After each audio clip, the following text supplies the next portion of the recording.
Hello everyone, welcome back to DNS. तो बच्चों, हमने यूट्यूब पे एक न्यू सीरीज स्टार्ट की थी जिसमें हम बीकॉम फर्स्ट सेमेस्टर के सारे सब्जेक्ट्स की यूनिट वाइज इंपॉर्टेंट क्वेश्चंस को सॉल्व कर रहे थे, जो कि हमारे पीवाईक्यू बेस्ड क्वेश्चन थे। That is PY previous year papers में आपके वो क्वेश्चंस आए थे। यूनिट वाइज डिस्कशन हो रहा था, very short short and long type questions का। तो अब तक हमने यूनिट 1 यूनिट 2 कवर कर लिया है। यूनिट 3 में आपका और भी जो आपके सब्जेक्ट्स हैं, जैसे बिजनेस ऑर्गेनाइजेशन, बिजनेस कम्युनिकेशन का भी, और फाइनेंशियल अकाउंटिंग, इनका भी आपको यूनिट 3 का सॉल्यूशन आपको मिलेगा हमारे यूट्यूब चैनल पे। आप प्लेलिस्ट चेकआउट कर सकते हो। So this is our business statistic का यूनिट 3।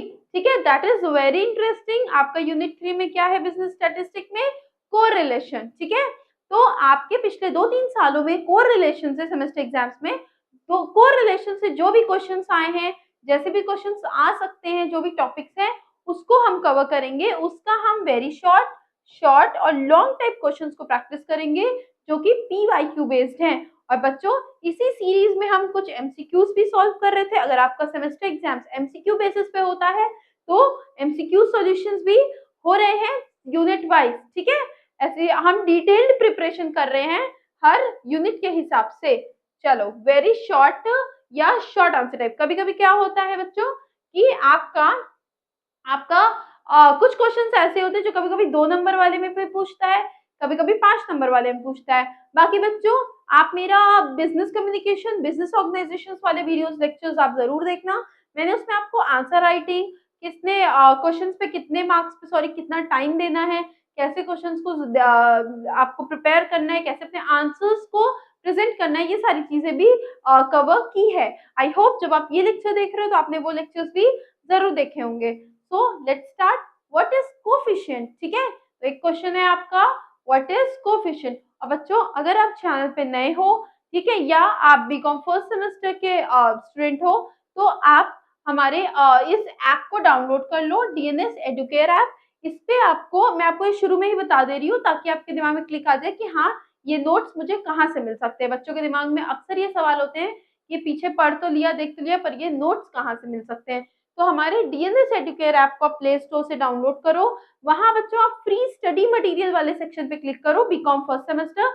वहां आपको ये जो हम सीरीज चला रहे थे, यूनिट 1 यूनिट 2 यूनिट 3 यूनिट 4, चारों यूनिट, अभी यूनिट 4 आपका आने वाला है, यूनिट 3 हम कर रहे हैं, जिस जो हो चुका है, जो आने वाला है, सारे नोट्स आपको वहां अवेलेबल हो जाएंगे। और एक और जरूरी बात बच्चों, हमने यूनिट 1 सारे अपने चारों सब्जेक्ट का, business organisation, business communication, financial accounting और बिजनेस स्टैटिस्टिक, इन चारों सब्जेक्ट का unit 1 as a demo class हमने यूट्यूब पे फ्री किया था। उसके भी नोट्स आपको हमारे इस ऐप पे स्टडी फ्री स्टडी मटेरियल्स वाले सेक्शन पे मिल जाएंगे। ठीक है, और हमारी क्लासेस हमारे नवोदय बैच में, सेमेस्टर एग्जाम के लिए जो हमारा नवोदय बैच था, उसमें चल रही थी। अभी हम क्वेश्चंस देख लेते हैं। हमारा मेन फोकस, आज आपने वीडियो को क्लिक किया है इंपॉर्टेंट क्वेश्चंस देखने के लिए, बाकी चीजों को हम आगे फर्दर डिस्कस करेंगे। A coefficient is a number that is multiplied by a variable.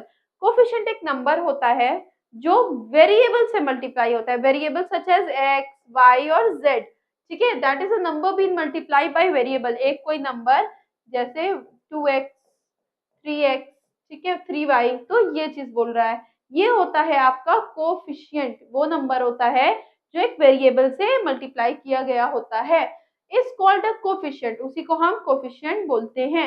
मोreover, any variable without a written number is said to have a coefficient of 1. अब एक चीज आप देखो, आपने देखा होगा कहीं भी x लिखा है, y लिखा है, तो अगर नंबर आगे नहीं लिखा है तो आप इसको 1 कंसीडर करते हो। ठीक है, जरूरी नहीं कि 1x लिखा हो, सिर्फ अगर x भी लिखा है तो आप उसको क्या कंसीडर करते हो बच्चों? आप उसको 1 कंसीडर करते हो। नाउ अब क्या बोल रहा है? Moreover any variable without, वही चीज, is said to have a coefficient of 1। ये आपके कोफिशिएंट की बात हो गई।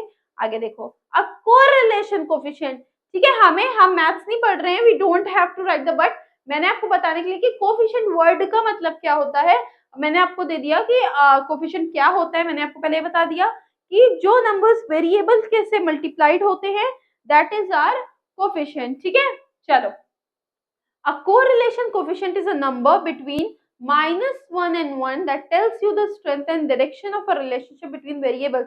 अभी आएगा समझ, देखो कैसे। In other words, it reflects how similar the measurement of two or more variables are across a data set.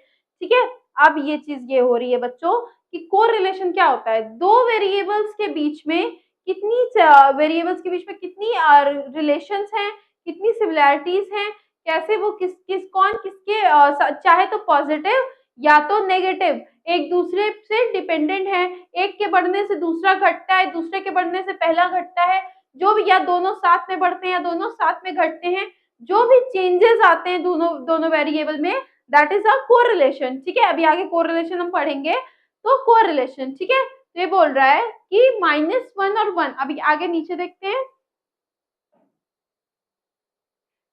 चलो। Correlation coefficient, the correlation coefficient जिसको हम आर से डिनोट करते हैं, ठीक है, is a statistic that indicates strength and direction. ये बताता है कि स्ट्रेंथ कितनी है, कि कितने पे आपका वेरिएबल्स एक दूसरे से कोरिलेट हो रहा है, किस डायरेक्शन में, अपवर्ड में, डाउनवर्ड में, या पॉजिटिव में, नेगेटिव में, किस तरीके से आपका जो वेरिएबल्स है एक दूसरे से कोरिलेटेड है। ठीक है, लिखा है ना, strength and direction of the two relationship between two variables, दो वेरिएबल्स के बीच में। It is expressed as number between -1, और इसको हम एक्सप्रेस करते हैं नंबर बिटवीन -1 टू +1। ठीक है, तो ये हमारा हो गया कोफिशिएंट का जो भी आंसर अप्रोप्रिएट बन सकता था वो। ये क्या दिखाता है आपको, स्ट्रेंथ और डायरेक्शन दिखाता है, अ रिलेशनशिप बिटवीन वेरिएबल्स की स्ट्रेंथ, दो वेरिएबल्स के बीच में जो रिलेशनशिप है उसकी स्ट्रेंथ क्या है और उसकी डायरेक्शन क्या है। ठीक है, सिंपल वर्ड्स में आप ये देखो कि दो वेरिएबल्स के बीच में रिलेशनशिप में, दो वेरिएबल्स के रिलेशनशिप में क्या स्ट्रेंथ है और क्या डायरेक्शन है, ये आपका कोफिशिएंट ऑफ कोरिलेशन का कोफिशिएंट नंबर डिस्क्राइब करता है, और इसको आप डिनोट करते हो, एक्सप्रेस करते हो -1 एंड 1 के बीच में। चलो, व्हाट इज कोरिलेशन, ठीक है, ये भी आपका बच्चों एक चीज देखना, हमारा थर्ड यूनिट में कोरिलेशन है। ठीक है, तो जो भी यहाँ आपको आई नो आपको पता है, but still I am making it clear, यहाँ जो भी क्वेश्चंस आएंगे, जो नए बच्चे हैं जो जान रहे हैं ये सीरीज के बारे में, समझ रहे हैं, नहीं अगर कोई नया बच्चा है, that's why I am telling कि आपको क्या है कि यूनिट, अब जैसे हमारा थर्ड यूनिट में कोरिलेशन है, तो कोरिलेशन से आपके जितने भी सवाल आए होंगे ना 2-3 इयर्स में, पास्ट 2-3 इयर्स में, तो वो हमने यहाँ इंक्लूड किया है। ठीक है, ये हमारी सीरीज का मेन पर्पस है, कोरिलेशन, ताकि मेन पर्पस दिस दैट कि हम यूनिट वाइज प्रिपरेशन करें, यूनिट वाइज सवालों को देखें। Correlation is a statistical measure, ये सबसे पहले एक स्टैटिस्टिकल मेजर है जो क्या मेजर करता है, that describe the relationship between two variables. ठीक है, दो वेरिएबल्स के बीच के रिलेशनशिप को डिस्क्राइब करता है हमारा कोरिलेशन। डेफिनेशन देख लो, correlation is a measure of how strongly, वही चीज कि कितनी स्ट्रांगली या किस डायरेक्शन में दो वेरिएबल्स चेंज हो रहे हैं।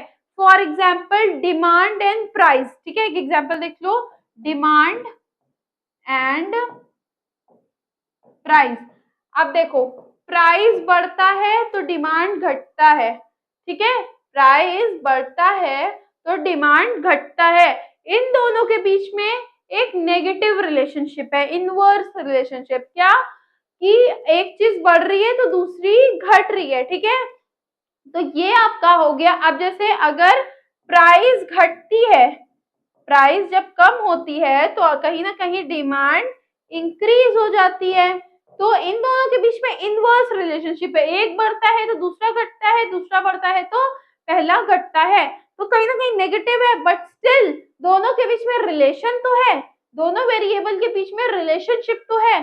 ठीक है, सो दिस इज कोरिलेशन। ठीक है, चाहे तो नेगेटिव पॉजिटिव जो भी हो।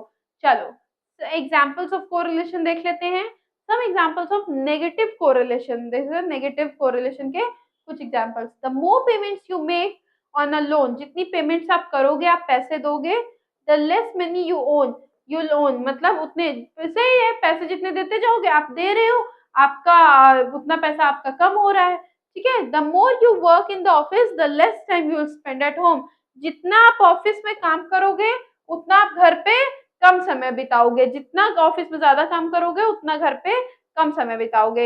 ये एग्जांपल्स जस्ट आपके कंसेप्ट को कोरिलेशन के क्लियर करने के लिए।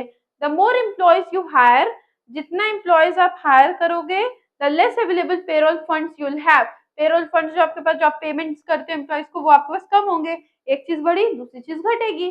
This is simple. ये आपका इनवर्स वाला या नेगेटिव कह लो आपका कोरिलेशन था। तो पहला क्वेश्चन हमारा था what is coefficient in general terms, in terms of correlation, दोनों तरीके से हमने देखा। देन हमने उसको कैसे एक्सप्रेस करना है ये भी देखा। सिंपली आपको इसके बारे में इतना ही लिखना है, ठीक है, जो कुछ बहुत ज्यादा नहीं, बस दिस इज इनफ। ये आपका कोरिलेशन हो गया। अब हम देखेंगे very important, describe degree of correlation, ठीक है, describe degree of correlation. The degree of correlation between two variables, the degree of correlation की क्या डिग्री है, पॉजिटिव है, नेगेटिव है कि क्या है, ठीक है, या नो कोरिलेशन है। The degree of correlation between two variables is measured by correlation coefficient। ये जो correlation coefficient था उसी से आपका भी हम आगे सवाल करेंगे ना बच्चों, तो आपको कहीं ना कहीं एक coefficient of correlation समझ में आएगा, क्लियर और क्लियर होगा। आपको उतना ही लिखना है, बातें उतनी ही है, बट एक माइंड का कंसेप्ट होता है ना, वो आपका क्वेश्चंस के थ्रू सॉल्व होगा। चलो, दो वेरिएबल्स के बीच में जो भी रिलेशनशिप है, द डिग्री ऑफ कोरिलेशन है, मतलब भाई जो रिलेशनशिप की डिग्री है वो मेजर होती है किससे, कोरिलेशन कोएफिशिएंट से, which is represented by the symbol R, ठीक है, which is represented by the symbol R. चलो, परफेक्ट पॉजिटिव कोरिलेशन और एक परफेक्ट नेगेटिव कोरिलेशन, फिर नो कोरिलेशन, तीन टाइप की डिग्री हो गई आपकी। चलो, when the value of is close to +1, जब वैल्यू जो आंसर्स में आती है वो आपका, आपने डिग्री, आपने कंपेयर किया, आपने देखा चीजों को, तो आपको वैल्यू मिली +1, the correlation is perfect and positive, तब आप बोलोगे कि कोरिलेशन परफेक्ट है और पॉजिटिव है। This means that as one variable increases, इसका मतलब ये होता है जब एक वेरिएबल बढ़ रहा है तो दूसरा भी बढ़ रहा होगा, ठीक है। अब परफेक्ट नेगेटिव देखो, जब वैल्यू -1 के क्लोज होती है, ठीक है, इसीलिए आपका कोरिलेशन कोएफिशिएंट में बोला था ना, +1 से लेके -1 के तक जो भी चीजें आ रही हैं बीच में, वो आपके कोएफिशिएंट ऑफ कोरिलेशन हो गई। The correlation is perfect and negative, इसको परफेक्ट बोलेंगे और नेगेटिव बोलेंगे। इसका मतलब होगा जब एक चीज बढ़ रही है तो दूसरी घट रही होगी, जैसे प्राइस और डिमांड, ठीक है। अब देखो, अब जैसे पॉजिटिव, अब देख लो, आपका हार्डवर्क बढ़ेगा तो आपकी सैलरी भी बढ़ेगी, ठीक है, for example I am telling. चलो, नो कोरिलेशन एक टर्म होता है when the value of is 0, जब आपकी वैल्यू 0 आ जाए आंसर में, तो आपको पता है कि यहाँ कोई रिलेशन नहीं है। There is likely no relation between the two variables, जब आप लिख दोगे कि इन दो वेरिएबल्स के बीच में कोई भी आपका रिलेशन नहीं है। ये हो गया आपका तीसरा क्वेश्चन सॉल्व, ठीक है। ये हम कौन से क्वेश्चंस कर रहे हैं बच्चों, very short and short, 2 number वाले और 5 नंबर वाले, ठीक है। अब आपको अगर डिग्री बोल दे या 5 नंबर बोल दे तो आपको वेल डिफाइंड ऐसे एग्जांपल्स, बच्चों एग्जांपल्स इज मस्ट, ठीक है, आपको एग्जांपल्स के साथ कि हाँ डिमांड सप्लाई वाला लिख दिया, वहां उसको रिलेशन में लिख दिया, लिख के करना है। चलो, ये क्वेश्चन आपका रिपीटेड क्वेश्चन था, ठीक है। Explain uses of scatter bit diagram, scatter diagram, studying correlation between two variables, ठीक है, वही मतलब सीधा सीधा पूछ रहा है कि स्कैटर डायग्राम का यूजेस बता दो, ठीक है, कि स्कैटर डायग्राम जो होता है उसका यूज क्या है। Scatter diagrams are used to study, wait, चलो एक क्वेश्चन आपका रिपीटेड था, व्हाट इज स्कैटर डायग्राम, पहले हम ये देख लेंगे तब हम इसके यूजेस पे आएंगे, ठीक है। A scatter diagram also known as scatter graph और स्कैटर प्लॉट, एक स्कैटर डायग्राम को हम क्या बोलते हैं, स्कैटर ग्राफ या scatter plot is a chart, एक चार्ट होता है दैट विजुअली, विजुअली आपको, विजुअल मतलब जो आप चीजें आंखों से अपनी देख पाते हो, that is visually represents the relationship between to, ये विजुअली दिखाता है आपको दो वेरिएबल्स के बीच में रिलेशनशिप, क्या करता है, दो डेटा सेट या दो डेटा सेट, दो वेरिएबल्स के बीच में रिलेशनशिप ये आपको विजुअली दिखाता है, क्या, स्कैटर डायग्राम, स्कैटर प्लॉट या scatter graph. What it shows, अब ये क्या दिखाता है, a scatter diagram uses dots, ये डॉट्स यूज करता है रिप्रेजेंट करने के लिए values for two different numeric variables, the position of each dot on the horizontal, ऐसे horizontal and vertical indicates the value of an individual data point, ठीक है। a scatter diagram used to examine the relationship between both the axes, x axis and y axis, ठीक है, x axis and y axis। चलो, यहाँ और यहाँ चीजें रहती हैं, Now, which one variable in the graph variables are correlated, then the point drops along a curve or line. जब variables जो है वो correlated होते हैं तो point जो है वो या तो curve बनती है ऐसे, ठीक है, या लाइन, ठीक है। And scatter diagram, scatter plot gives an idea of the nature of the relationship. इससे आपको नेचर ऑफ रिलेशनशिप भी पता चलता है। आई होप कि स्कैटर डायग्राम के बारे में इजी है। 2 नंबर वाले क्वेश्चन में आपका ये क्वेश्चन आया था, 5 नंबर में नहीं 2 नंबर में आया था, और यूजेस आपका 5 नंबर में आया था, ठीक है। यूजेस आपको 5 यूजेस बताने होंगे, 4-5 uses. Scatter diagram are used to study correlation, ये हमें पता है कि क्यों यूज होता है। कोरिलेशन को स्टडी करने के लिए होता है, दो वेरिएबल्स के बीच में कितनी रिलेशनशिप है, कितनी कोरिलेशन है, इसको स्टडी करने के लिए ये यूज होता है। Bye plotting pairs of numerical data on a graph and observing the result pattern, वही चीज जो अभी हमने देखा ग्राफ पे चीजों को प्लॉट करने के बाद। चलो अब पहला क्या है, identify relationship, determine correlation strength. सबसे पहले रिलेशनशिप को आइडेंटिफाई करता है। Scatter diagrams help identify whether there is a, scatter diagram help करता है ये पता लगाने में कि रिलेशनशिप है दो वेरिएबल्स के बीच में या नहीं, एंड इफ सो अगर है तो किस टाइप की है, पॉजिटिव नेगेटिव कैसी क्या है, ठीक है, उसका डिग्री क्या है। दूसरा डिटरमाइन कोरिलेशन की स्ट्रेंथ बताता है। The strength of correlation is determined by how close the data points fall to a line और कर्व। ये बताता है कि कैसे कितना क्लोज डेटा फॉल हो रहा है एक लाइन या एक कर्व पे। तो अब परफेक्ट कोरिलेशन हमें पता है कि +1 से, और नेगेटिव परफेक्ट नेगेटिव कोरिलेशन आपको पता चलता है माइनस से, वाइल नो कोरिलेशन 0 से आपको पता चलता है नो कोरिलेशन। तो ये चीज है कि ये चीजें आपको एक ग्राफ के थ्रू पता चलेंगी, ठीक है। चलो determine correlation type, scatter diagram can show whether the variable are positively और नेगेटिवली कोरिलेटेड। इससे आपको टाइप भी पता चल जाएगा कि पॉजिटिव है कि नेगेटिव है। Positive correlation means the variable move in the same direction. जब वेरिएबल सेम डायरेक्शन में मूव कर रहे होंगे तो आपको पता चल जाएगा कि आपका पॉजिटिव है, और अगर नहीं कर रहे होंगे, उल्टा कर रहे होंगे अपोजिट में, तो आपको पता चल जाएगा कि नेगेटिव है। Apply correlation analysis, the shape of the pattern in the scatter diagram can help determine which correlation analysis, क्या बोल रहा है कि the shape of the pattern in the scatter diagram, scatter diagram का जो शेप पैटर्न होता है वो डिटरमाइन कर सकता है कि कौन सी technique is best to apply, ठीक है। कोरिलेशन अप्लाई एनालिसिस भी चीजें कैसे कौन सी टेक्निक्स अप्लाई होती हैं ये भी आपको उसके शेप से पता चल जाएंगी। तो बच्चों अगर आप बैचेस से जुड़े हुए हो, आपने हमारे नवोदय बैच में इनरोल कराया है, तो बच्चों आपको याद होगा कि हमने ग्राफ्स, सारे चार्ट, स्कैटर डायग्राम्स, डॉट्स, सारी चीजें सीखी थी, सारी चीजें बहुत अच्छे से देखी थी कि पॉजिटिव में कैसा था, नेगेटिव में कैसा था, डिग्री टाइप, सारी चीजें डिटेल्ड में पढ़ी थी, ठीक है। आई होप कि आपके लिए it would be more easier to understand these. बाकी क्वेश्चन आपका ये एग्जाम में एज इट इज सवाल आपसे पूछा था कि स्कैटर डायग्राम के यूजेस बताओ। बाकी एक किस सर्टेन ईयर में आपका था कि स्कैटर डायग्राम क्या होता है, तो दो चीज कंसिडर करना, that first is what is scatter diagram, दूसरा आपका यूजेस। तो एक चीज है कि जब व्हाट इज आएगा तो आप इसमें एक ग्राफ प्रिपेयर करके काइंड ऑफ एग्जांपल आप शो कर सकते हो, ठीक है। लाइक दिस आप ऐसे कुछ एक वैल्यूज मत लेना भले से, ऐसे छोटे से में ऐसे बना के शो कर देना कर्व, ठीक है। चलो अब बाकी जिन बच्चों ने क्लासेस की हैं हमारे नवोदय बैचेस में, हमने तो डिटेल्ड में ग्राफ को प्लॉटिंग करके सारी चीजों को सीखा था। चलो आगे बढ़ते हैं।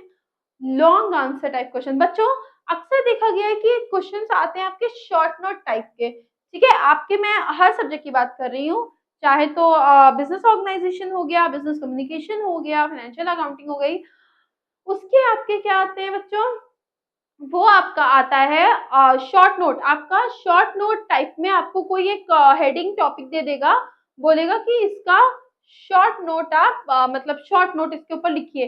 अब आप सोचो ये क्वेश्चन आपका बच्चों 20 मार्क्स वाले में आता है, तो शॉर्ट नोट मतलब ये मत समझना कि एक लाइन लिख के, नहीं, this is very dangerous type kind, क्योंकि इसके बारे में अगर बोल दिया स्पेसमैन रैंक कोएफिशिएंट ऑफ, हर एक बात आपको लिखनी है, ठीक है। 20 नंबर का है, हर एक चीज कहाँ से शुरू हुआ, किसने किया, फॉर्मूला क्या है, मतलब क्या होता है, कहना क्या चाहता है, कैसे अलग है, क्या यूज है, सारी चीजें आपको लिखनी पड़ेंगी, ठीक है। शॉर्ट नोट है बट है तो 20 मार्क्स का, ये याद रखना, शॉर्ट नोट पे मत जाना। स्पेसमैन और अक्सर सारे सब्जेक्ट्स में होता है, अगर आप ऑप्शंस होते हैं बट ऑप्ट करो तो बेनिफिट भी है एक ही चीज के बारे में अच्छे से चीजों को आपको आता है तो आप डिस्क्राइब कर दो, आपके फुल मार्क्स आपको मिल जाएंगे। चलो, स्पेसमैन रैंक कोरिलेशन, ठीक है। तो एक तो कार्ल पियर्सन था, ठीक है, एक ये स्पेसमैन रैंक कोरिलेशन था। चलो अब स्टार्ट करते हैं। डेवलप बाय ब्रिटिश साइकोलॉजिस्ट, ठीक है, उनका नाम पूरा क्या था? एमसीक्यू में आ सकता है बच्चों, एमसीक्यू में अगर आपका मिड टर्म एग्जाम्स हो रहे हैं, मिड टर्म एग्जाम्स के बारे में बताया था, मिड टर्म एग्जाम्स मैं आज भी बता देती हूँ। आपका मिड टर्म होगा फर्स्ट सेमेस्टर का, तो टोटल 16 नंबर का आपका होता है, ठीक है। 4 नंबर आपके अटेंडेंस अटेंडेंस और ये सारी एक्टिविटीज पे होते हैं, टोटल आपका 20 हुआ। अब ये 16 नंबर का आपका टेस्ट होता है, जिसमें से क्या होता है बच्चों, 16 नंबर में से आपको 4 एमसीक्यू करने होते हैं 2 नंबर के, तो 8 नंबर यहाँ से उठा, और एक लॉन्ग क्वेश्चन करना होता है आपको 8 नंबर का, तो 8 नंबर यहाँ से उठा, 8 8 16, तो 16 नंबर यहाँ से कवर हुआ। बात समझ आई?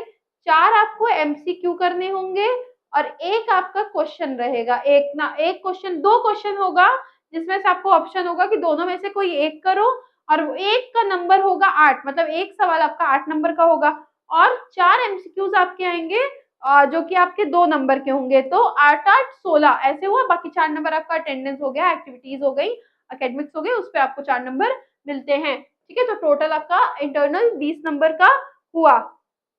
नाउ देखो,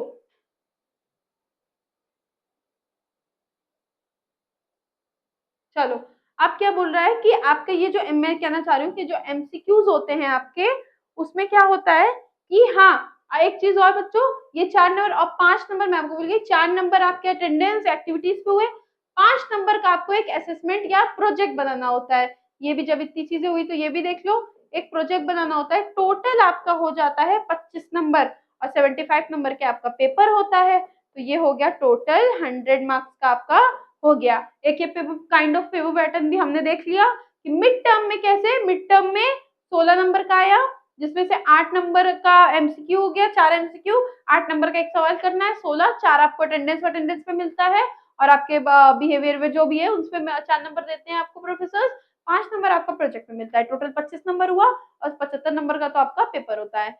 तो चलो यहाँ अपने वापस से मैं ये कहना चाह रही हूँ कि एमसीक्यूज को भी आपको देखते हुए चलना है कि कैसे एमसीक्यूज आते हैं, क्योंकि जब आप एक टेस्ट में बैठोगे और आपको एक भी नहीं आएगा, अगर एक नहीं आया तब भी आपको बहुत बुरा फील होगा कि यार आ नहीं रहा है, अजीब लगेगा, तो आप एमसीक्यूज के लिए भी इक्वली प्रिपेयर्ड रहो।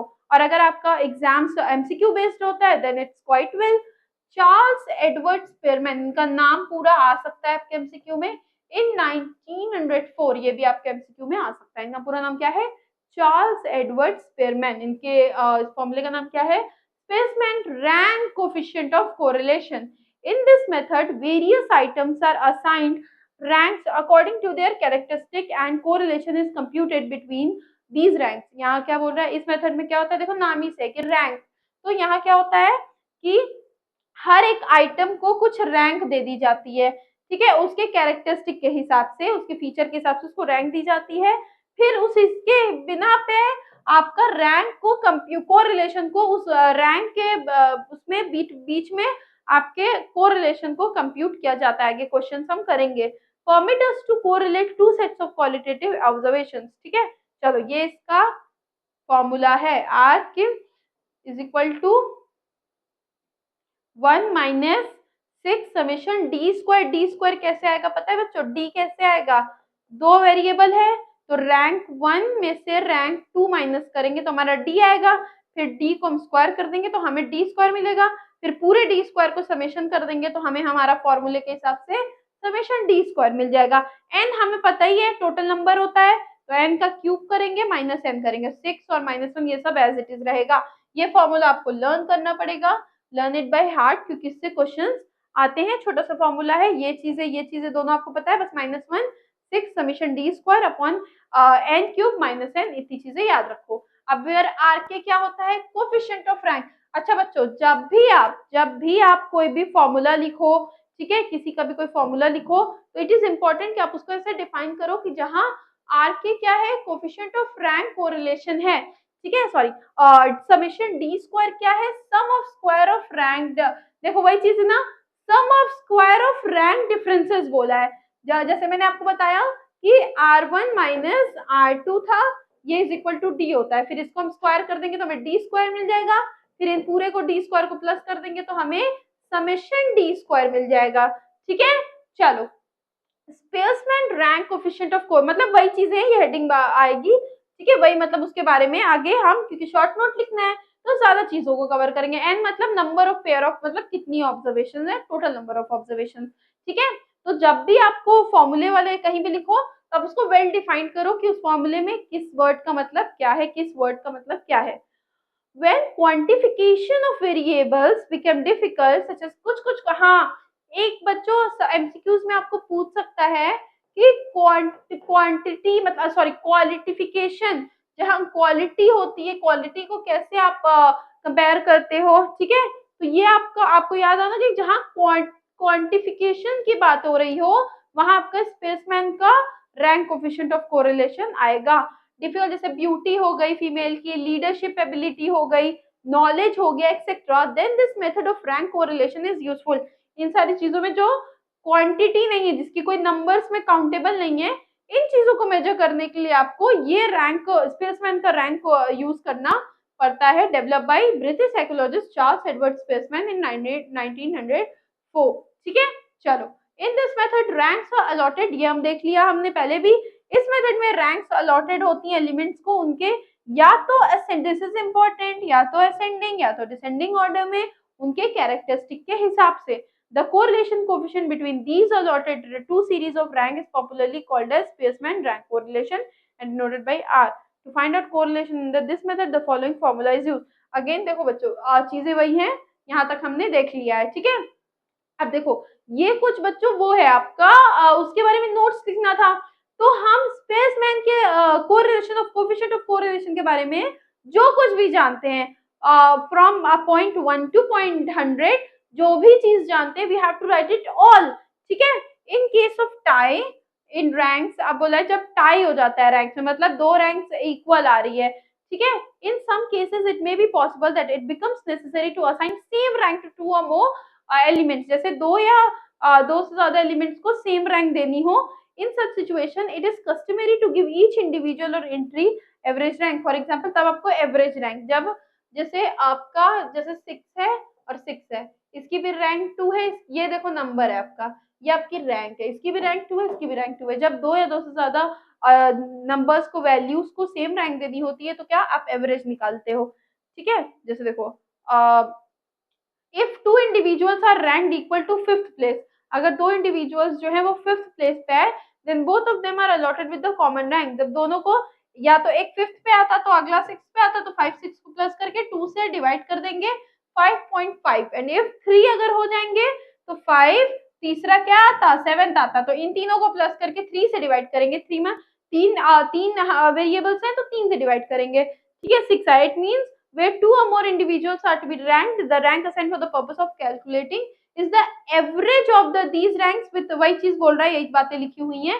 ये एक दो पॉइंट है। ठीक है, कैसे निकलेगा, एवरेज निकाल के तब करना है।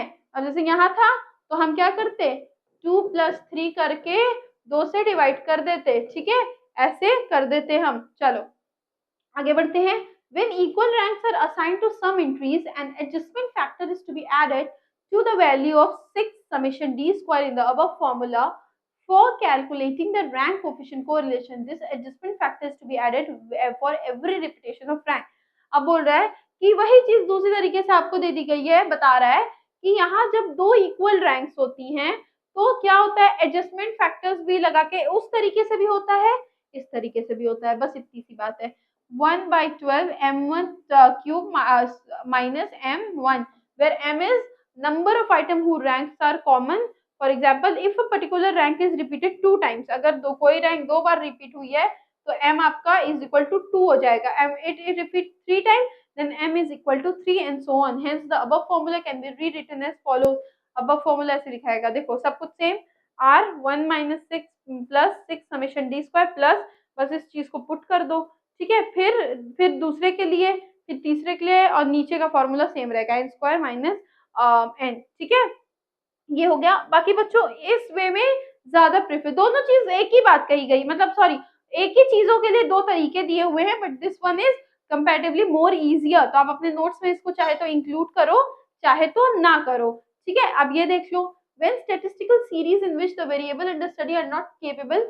अब देखो बच्चों, वही चीज है बट अगेन एक शॉर्ट फॉर्म में दिया है। हम देखोगे मैंने रिपीटेडली चीजें लिखी हैं क्योंकि नोट्स बोला है तो आपको एक प्रॉपर वे में सारी बातों को इंक्लूड करना है। ठीक है, वही बातें बोली हुई हैं और इसका फॉर्मूला दिया हुआ है, इसको वेल डिफाइंड उसके फॉर्मूले को किया गया है। आगे बढ़ते हैं।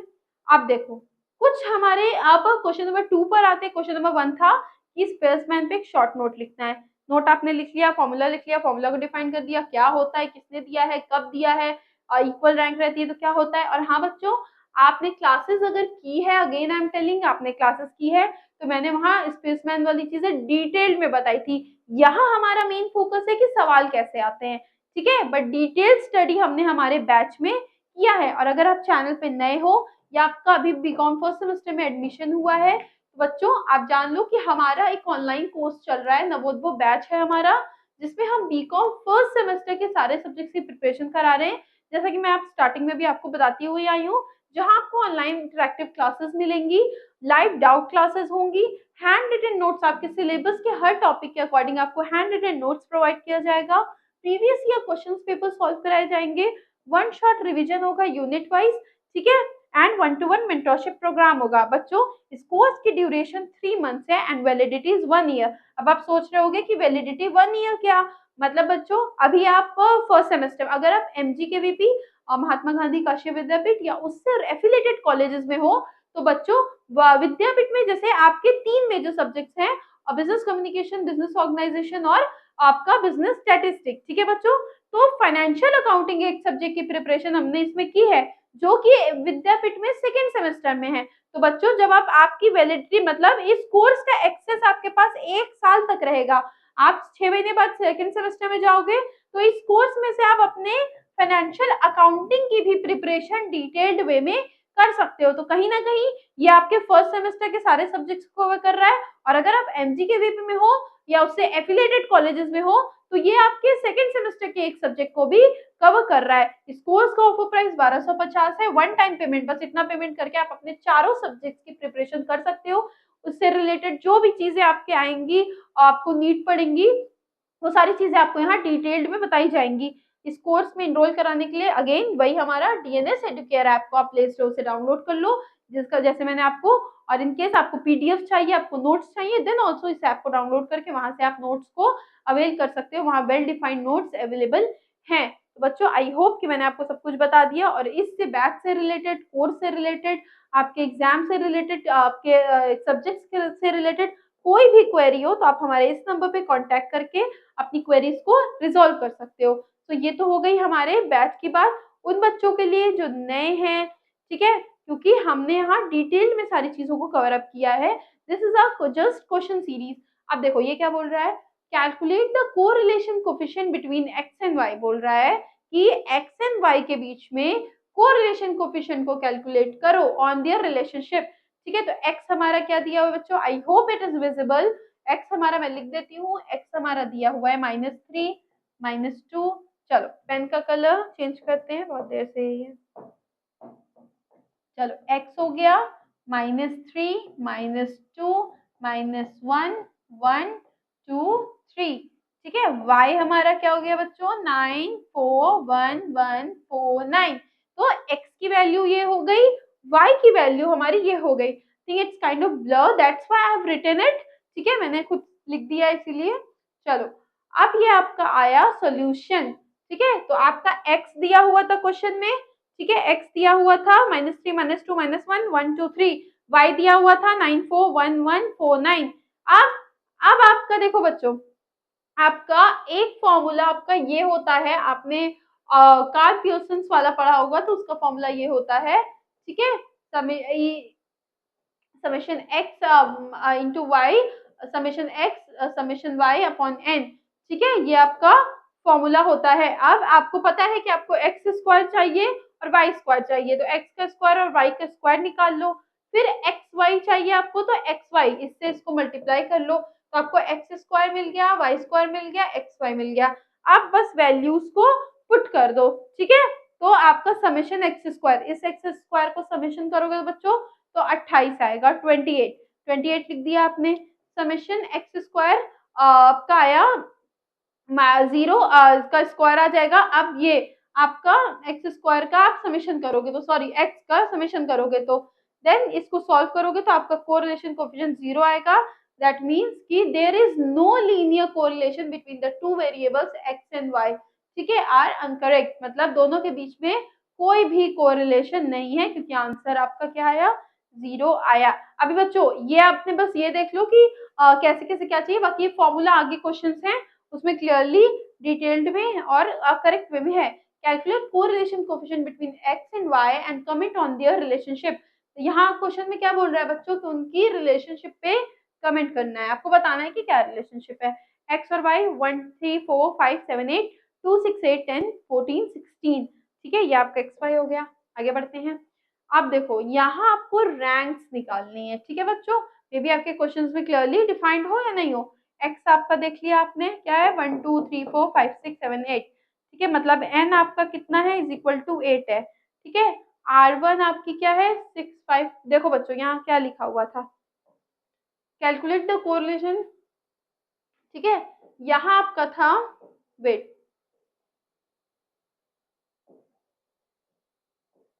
ये आपकी ऑलरेडी रैंक्स दी हुई थी, ठीक है, ये आपकी ऑलरेडी क्या दी हुई थी आपकी वेट, हाँ, ये आपको x दिया हुआ था, ठीक है, आपको सॉरी ये x दिया हुआ था, ये आपको y दिया हुआ था, क्वेश्चन में x एंड y दिया हुआ था, ठीक है। फिर आप रैंक हम कैसे निकालेंगे, देखो अब यहाँ से देखो आपको सबसे लार्जेस्ट क्या है 8, then 7, then 5, then 4, then 3, then 1, ठीक है, तो इसको फर्स्ट रैंक दे दो, इसको सेकंड दे दो, इसको थर्ड दे दो, इसको फोर्थ दे दो, इसको फिफ्थ दे दो, इसको सिक्स दे दो।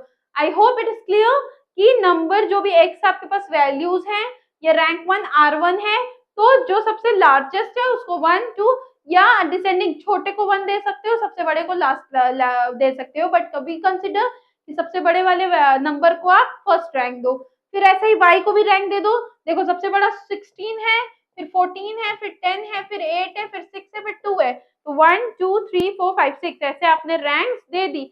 I hope this is clear कि कैसे आपने रैंक्स दी। अब हमारे पास हमें क्या मिल गया, हमारे पास हमारा x था ही, हमारे पास हमारा y था ही, x से R1 हमने रैंक 1 फाइंड कर ली, इससे हमने R2 निकाल ली। अब हमें फॉर्मूला बच्चों क्या था हमारा स्पेसमैन का फॉर्मूला था R is equal to 1 minus 6 summation D square upon n cube minus n, ये हमारा फॉर्मूला था। तो फॉर्मूले के हिसाब से हम चीजों को फाइंड करेंगे, तो सबसे पहले डी स्क्वायर फाउंड करना है, तो डी स्क्वायर के लिए पहले डी निकालना पड़ेगा। मैंने भी आगे बताया डी कैसे निकलेगा R1 माइनस R2। अब R1 6 था, R1 भी 6 था, 6 माइनस 6 क्या आएगा बच्चों 0। अब R1 5 था, R2 भी 5 था, तो 5 माइनस 5 क्या आएगा बच्चों 0। फिर ये 4 था, ये भी 4 था, 4 माइनस 4, ये भी 3 था, ये भी 3 था, ये भी 2 था, ये भी 2 था, ये भी 1 था, ये भी 1 था। जनरली जो भी नंबर्स रहेंगे आपको उससे माइनस करके आपका ये निकालना होगा, तो ये आपका, अब आप समेशन डी स्क्वायर करोगे तो 0 आ जाएगा, पूरे 0 को ऐड कर दो तो 0 ही आएगा ना। अब पुट कर दो वैल्यू में 6 इंटू 0। अब बच्चों देखो आपका n क्या है, आपका n क्या है, काउंट करो n, यहाँ वापस सवाल पे आओ, 1 2 3 4 5 6, आपका टोटल नंबर पूछ रहा है, एक वेरिएबल 2 3 4 5 6 6 है, तो n आपका कितना हुआ बच्चों, n आपका 6 हुआ। यहाँ आपको चाहिए 6 का क्यूब, ठीक है, माइनस आपका 1, तो 2 वेरिएबल्स, अब आपका आंसर आया 1, आपका क्या आंसर आया 1, दैट इज +1 ही हम उसको कंसीडर करते हैं। इसका मतलब कि जो दो वेरिएबल्स थे x और y वो क्या है, परफेक्ट पॉजिटिव कोरिलेटेड है, ठीक है। अब समझ में आ गया कि ये कैसे कोएफिशिएंट ऑफ कोरिलेशन कैसे क्या फाइंड कर रहा था और कैसे आपको पुट करना है चीजें। Now from the data given below find out Pearson's, Pearson's बोला कार्ल पियर्सन्स के बारे में बोल रहा है, कार्ल पियर्सन्स का आगे देखते हैं, एक चीज दिखा देती हूँ आपको मैं, ये स्टेप्स है, ठीक है, फॉर्मूला ये है बच्चों, ठीक है, ये फॉर्मूला याद रखना, ठीक है, जो पहले हमने पढ़ा था वो इसी फॉर्मूले पे बेस्ड था। ये फॉर्मूला बच्चों याद रखना, और हमारा जो ये 6d² वाला फॉर्मूला था रैंक वाला, रैंक वाली बात जहाँ आएगी वो स्पेयर्समैन, ठीक है, चार्ल्स एडवर्ड स्पेयर्समैन की बात हो रही होगी। और जहां आपका ये फॉर्मूला होगा, ठीक है, जहां रैंक की बात नहीं हो रही होगी, वो आपका हो जाएगा कार्ल पियर्सन, ठीक है, कोफिशिएंट ऑफ कोरिलेशन। चलो वापस आते हैं और अपना सवाल देखते हैं। चलो रोल नंबर दिया हुआ है 1 2 3 4 5। मार्क्स इन मैथ, 100 में से मैथ में कितने मार्क्स मिले, 100 में से स्टैट्स में कितने मार्क्स मिले, 50 मिला। रोल नंबर 1 को 50 नंबर मिला है 100 में से, रोल नंबर 2 को 70 मिला है, रोल नंबर 3 को 40 मिला है, रोल नंबर 4 को 30 मिला है, रोल नंबर 5 को 80 नंबर मिला है, और रोल नंबर 1 को स्टैटिस्टिक में 60 मिला है, 2 को 85 मिला है, 52 मिला है, इसमें 34, फोर्थ वाले रोल नंबर को 38 मिला है, और फिफ्थ वाले रोल नंबर को 90 मिला है। स्टैट्स में बच्चे कंपैरिजन टू मैथ्स अच्छे हैं, ये आई एम जस्ट टेलिंग। चलो आगे बढ़ते हैं। Step 1, calculate the mean of the first. अब बच्चों मैंने आपको जब स्टैट्स पढ़ाया, बैच वाले बच्चों जब मैंने आपको स्टैट्स पढ़ाया तो मैंने आपको ये सारी चीज सिखाई है कि पहले जैसे ही कार्ल पियर्सन का नाम है पहले उनका फॉर्मूला याद करो, फॉर्मूला कहीं लिख लो, ठीक है, फिर आप सोचो कि हमें एक्स वाई चाहिए, x² चाहिए, y² चाहिए, हमें 3 चीज चाहिए, ठीक है। अब इन 30 चीज को फाइंड करेंगे। सबसे पहले आप क्या करोगे, अभी ये स्टेप्स देख लो, आगे सॉल्यूशन करेंगे तो क्लियर होगा। Calculating the mean of the first variable X bar, ठीक है, पहले एक्स का बार का आप मीन कैलकुलेट करो, ठीक है। Calculating the mean of second, फिर वाई का मीन वो करो, कैलकुलेट करो, फिर एक्स आप निकालोगे कैसे, ये वाला एक्स माइनस एक्स बार, इससे आपको मिलेगा एक्स, फिर इस एक्स का आपको स्क्वायर चाहिए, फॉर्मूले में आपको ये चाहिए ना x² y², तो अब ये मत करना कि इसको x मान के इसका स्क्वायर कर दिया और इसको x मान के, नहीं, आपको x मीन पहले निकालनी है, फिर x निकालना है, फिर उसका स्क्वायर चाहिए। फिर आप क्या करोगे, ये आपने निकाल लिया, यहाँ तक हो गया, फिर आप समीशन x y को समीशन कर दोगे, फिर x² कैलकुलेट करोगे, y² कैलकुलेट करोगे, फॉर्मूले पे वैल्यूज को पुट कर दोगे, ये हमारा फॉर्मूला है। अब कोरिलेशन कोफिशिएंट मतलब x, ये वाला x कैसे निकलेगा आपका और ये वाला y कैसे निकलेगा, ये वाला x निकलेगा, जनरल x को आप x बार से माइनस करोगे और जनरल y को आप y बार से माइनस करोगे, तो आपको ये वाला x और ये वाला y मिल जाएगा जो आपके फॉर्मूले में है, ठीक है। आगे बढ़ते हैं, देखो एक क्वेश्चन है, पहले सीरियल नंबर हो गया आपका 1 2 3 4 5, ठीक है, 5 आपका सीरियल नंबर हो गया, मतलब समेशन इज 5, ठीक है। अब देखो, अब टोटल नंबर आपका 5 है, ठीक है, और टोटल वैल्यूज आपकी 270 है, ठीक है। तो हम कैसे मीन कैसे फाइंड करते थे, मीन कैसे फाइंड करते थे, समेशन x अपॉन n, याद आ रहा है, जिसने भी मेरे साथ मीन हमने सेकंड अपना यूनिट का वर्क किया था मीन मेथड मोड वाला, हम मीन कैसे फाइंड करते थे, समेशन x अपॉन n। तो समेशन x हमारा कितना है 200, पहले हमें क्या फाइंड करना है, x की मीन फाइंड करना है, ठीक है। तो आपका आ जाएगा 270 अपॉन क्या, 270 अपॉन 5, ठीक है। तो आपका कैलकुलेशन करने पे आपका 54 आंसर आ जाएगा। I hope this is clear कि x को पूरे को ऐड कर दो, समेशन मीन्स सम ऑफ, ठीक है, सम ऑफ मतलब पूरे को ऐड करना है, और 270 आया पूरे को ऐड करने के बाद फिर इसके अपॉइंट आपको ये n कर देना है, जो n हमारा 5 है, 270 अपॉन 5 करेंगे 54, मतलब x मीन आपका 54 आ जाएगा। अब y को पूरे को ऐड करो 325, 325 डिवाइडेड बाई 5, तो आपका आंसर आ जाएगा 65, तो y आपका हो जाएगा मीन जाएगा 65, ठीक है। I hope till here it is clear. अब देखो सीरियल नंबर लिख लिया हमने, ठीक है, x हमें दिया हुआ है क्वेश्चन में, y हमें दिया हुआ है, इसका समेशन करेंगे 5 होगा, इसका समेशन करेंगे पूरे का तो 270 हुआ। ये हमने क्यों किया, मीन फाइंड करने के लिए किया, ये हमने क्यों किया, मीन फाइंड करने के लिए किया। I hope this is clear. Mean, इसका मीन 54 आया, इसका मीन जो y का मीन आया वो 65 आया, यहाँ तक बात क्लियर है। अब यहाँ अब हमें चाहिए क्या, फॉर्मूले के हिसाब से, फॉर्मूले के हिसाब से हमें x चाहिए, ठीक है, फॉर्मूले के हिसाब से हमें क्या चाहिए, x चाहिए और y चाहिए, फिर x² x और y निकाल लो, उसका स्क्वायर तो मिल ही जाएगा। चलो अब x कैसे मिलेगा, मैंने अब जैसे हमने देखा यहाँ देखो x कैसे मिल रहा है हमें, जब हम इसको मीन से माइनस कर रहे हैं। ये हमारा 50 है, ठीक है, पहला वाला 50 है। 50 को हम किससे माइनस करेंगे, माइनस क्या आया है मीन हमारा 54, आंसर क्या आएगा -4 आया है कि नहीं, -4 आंसर। समझ आ गया। आप हम इस x को 54 से माइनस, अब यहीं पे करते जाओ, 70 में से 54 घटाएंगे 16, 40 में से 54 घटाएंगे -14, 30 में से 54 घटाएंगे -24, 80 में से 54 घटाएंगे 26, तो हमें हमारा x मिल गया। अब ऐसे ही अब हमें फॉर्मूले में और क्या चाहिए बच्चों, हमें चाहिए x चाहिए तो x स्क्वायर भी तो चाहिए, तो x को स्क्वायर कर लो, -4 इंटू -4, माइनस माइनस प्लस हो जाता है, 4 4 जा 16, तो हमारा 16 आ गया। ठीक है, फिर 16 इंटू 16 256, -14 इंटू -14 196, -24 इंटू -24 576, -26 इंटू 26 676, और टोटल हम कर, अब हमें, अब बच्चों वापस फॉर्मूले पर आओ, हमें क्या चाहिए, हमें x चाहिए था जो कि हमने निकाला, फिर हमें x स्क्वायर चाहिए था जो कि हमने निकाला, हमें समेशन x स्क्वायर चाहिए, समेशन x स्क्वायर चाहिए।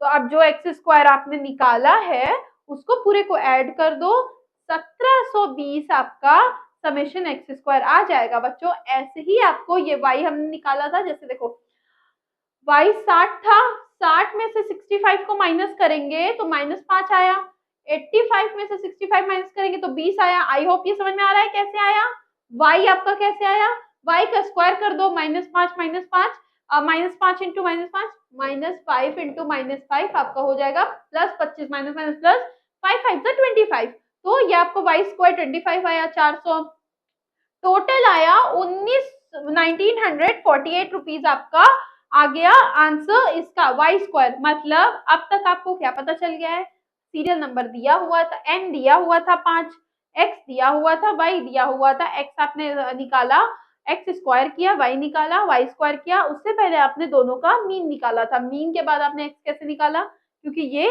फॉर्मूला था। ठीक है, ये फॉर्मूला था, इसको मैं क्लियर कर देती हूँ ताकि आपके पास as it is formula clear way में रहे। ठीक है, ये आपका निकालने का फॉर्मूला यहाँ पे दिया हुआ था, ये आपको पता होना चाहिए। जब कोरिलेशन कोएफिशिएंट की बात हो रही होगी तो आप इसको कुछ इस तरीके से निकालेंगे।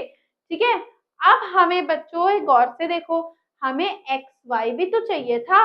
अब मतलब एक्स और वाई को, ये वाला जो एक्स निकला है इस वाले वाई से, उसको मतलब -4 इंटू -5 मल्टीप्लाई बाई -5, कहाँ लिखूं, -4 इंटू मल्टीप्लाई बाई -5, तो माइनस माइनस प्लस 4 5 जा 20, तो हमारा आया एक्स वाई, हमारा पहला आया 20। समझ गए क्या करना है, इस x को इस y से मल्टीप्लाई कर दो, एक्स वाई आ जाएगा। फिर वापस आओ, देखो एक्स वाई तो चाहिए, समेशन चाहिए एक्स वाई का, पूरे एक्स वाई को समेशन कर दो, 1820 आपका एक्स वाई का समेशन आ जाएगा। अब हमें सब कुछ मिल चुका है। ठीक है, हमें x x y x square y square सब कुछ मिल चुका है। अब बस बात आई है फॉर्मूला पुट करने की, तो 1820 समेशन, वेट, चलो देखो एक्स स्क्वायर का जब हमने समेशन की, ये क्या है बच्चों, समेशन है एक्स वाई का, ये जो एक्स वाई था इसको पूरे को ऐड किया तो 1820 आया, तो फट से फॉर्मूले पे ऊपर लिख दो, फॉर्मूला क्या था, समेशन एक्स वाई अपॉन। ठीक है, अब वापस आओ, फिर से देखो, फिर हमें क्या चाहिए था, अब हमें चाहिए था x square, summation x square. ठीक है, अब हमें समेशन एक्स यानी समेशन एक्स स्क्वायर चाहिए था, तो एक्स स्क्वायर का समेशन हमने किया था तो कितना आया था, 1720 आया था। तो 17 क्यों, रूट के अंदर है बच्चों, फॉर्मूला के हिसाब से करना, रूट के अंदर है, 1720 आया था summation x square. Summation y square चाहिए था, तो समेशन वाई स्क्वायर क्या था, वाई स्क्वायर को समेशन किया गया था तो 1948 था, तो 1948 सॉल्यूशन करोगे आपका आंसर आएगा प्लस 0.99, ये आपका आंसर आ जाएगा। आप कमेंट देखो, the Pearson's correlation coefficient plus 0.99 which indicates that there is a very high degree of positive correlation। इससे पता चलता है, हमने डिग्रीज पढ़ा था, उसमें भी ये सारी चीजें डिफाइंड थी कि कब कहाँ किससे क्या होगा, कौन सी डिग्री से पॉजिटिव नेगेटिव कैसे होगा। तो पॉजिटिव डिग्री है ठीक है, कि मैथ्स एंड स्टैटिस्टिक में जो भी नंबर्स मिले उसके बीच में पॉजिटिव कोरिलेशन है। In other words a student who score high marks in math, इसमें एक चीज ये कही, इसका मतलब होगा सिंपल वर्ड में, एक बच्चा जिसने मैथ में ज्यादा पाया है तो उसने स्टैटिस्टिक में भी ज्यादा पाया है। किसी बच्चे ने अगर मैथ में कम पाया है तो स्टैट्स में भी कम पाया है। यही इसका ओवरऑल मीनिंग हुआ। एक आखिरी सवाल है, अगेन हम देख लेते हैं। द रैंकिंग ऑफ 10 स्टूडेंट्स, मैं उधर वाले क्वेश्चन में मुझे लगा था ये क्वेश्चन है, दैट्स व्हाई मैं थोड़ा रुकी थी। The ranking of 10 students in 2 subject, दो स्टूडेंट के यहाँ एक्स वाई नहीं आया, यहाँ रैंकिंग दी हुई है बच्चों। रैंकिंग वर्ड ध्यान रखना कि ये आपको ऑलरेडी रैंक दे चुकी है। याद करो बच्चों, क्लासेस में हमने बैचेस में जब पढ़ा था तो हमने पढ़ा था कि rank is given, rank is not given, सारी चीजें पढ़ी थी, उसके सवाल भी किए थे। तो ये वैसे ही क्वेश्चन है कि जब रैंक दी हुई है तब क्या करोगे, तो R1 दिया हुआ है, R2 दिया हुआ है, ये आपको दिया हुआ है, ये आपको दिया हुआ है, सिंपल डी निकाल लो, R1 में से R2 माइनस कर लो, डी का समेशन कर लो, डी स्क्वायर आ गया आपके पास। ठीक है, डी स्क्वायर आपके पास आ गया, बस कुछ नहीं करना है, फॉर्मूले पे पुट कर दो, 1 minus 6 summation D square n cube minus n, मतलब जो भी आप फॉर्मूला पुट करोगे तो आपके पास आर आ जाएगा 0.782, ये आपके पास आपका आर आ जाएगा। मतलब ओवरऑल ये कहना चाह रहा है कि क्वेश्चन पे ध्यान देना बच्चों, ऐसा नहीं है कि ये करके फिर इसके बाद रैंक 1 रैंक 2 देने लगे, गलत हो जाएगा।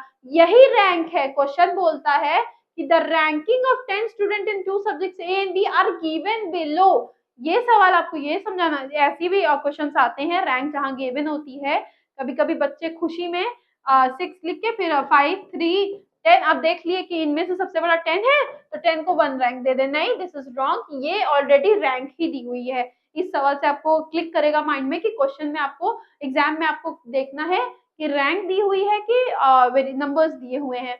चलो ये आपको फॉर्मूले पे रख के पुट करके आई होप समझ आ गया। बैच की डिटेल्स मैंने आपको ऑलरेडी दे दी है, आपको कोई भी क्वेरी हो तो आप नंबर पे कॉल कर सकते हो अपनी क्वेरीज को रिजॉल्व करने के लिए। तो बच्चों आज की क्लास में हमने very short long type questions देख लिए जो हमारे कोरिलेशन से आते हैं। ठीक है, कुछ न्यूमेरिकल्स भी देख लिए और डिक्रीज जैसे क्वेश्चंस आपके पीवाईक्यू में बच्चों आए थे ना, मैंने वहीं से उठा के आपको यहाँ चीजें कराई हैं। बाकी एमसीक्यूज जो भी इससे रिलेटेड एमसीक्यूज आते हैं वो भी मैं आपको नेक्स्ट वीडियोस में प्रोबेबली करा दूंगी। सो this is all for today, I hope you enjoyed this session, thank you everyone.